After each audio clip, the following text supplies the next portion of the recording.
Hi friends, చూసారా ఇక మినప్పప్పును బియ్యం కొన్ని మన ఇవైతే చేస్తున్నా నేను.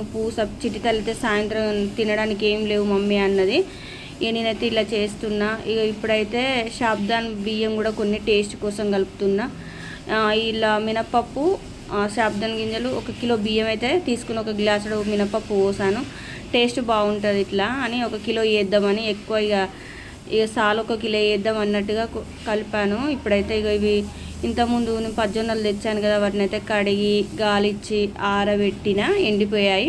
ఇప్పుడు కొర్రలు, మొర్రలు, అరికెలు ఇవన్నీ అయితే కలుపుతున్నాయి. ఇలా కలిపి ఇది కూడా మనం గడక పట్టిస్తే అలా పిండి వెళ్తుంది కదా. రొట్టె కూడా చేసుకోవచ్చు కానీ నాకు ఎక్కువ రొట్టె చేయడం రాదు, ట్రై చేయాలి. ఇవన్నీ అయితే కలిపి ఈరోజు అయితే పట్టిస్తున్నా. ఇక చిటితల్లి అడుగుతుంది కదా, సాయంత్రం ఏం లేవు మమ్మీ తినడానికి అంటుంది.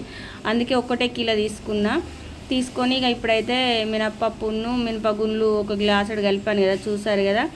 ఇక అవన్నీ చేసి చిటితల్లి అయితే ఈ పక్కన ఎదురుగా మా అమ్మ వాళ్ళు అయితే చింతకాయ ఇచ్చారు. ఇక కొడుతుంది, మొన్న ఎప్పుడో ఇచ్చారు. ఇక చాలా రోజులు అవుతుందని చిటితల్లి నీకు నడుము నొప్పి కదా మమ్మీ నేను కొడతాను. ఓకేనా? వీడియో నచ్చితే లైక్, షేర్, సపోర్ట్.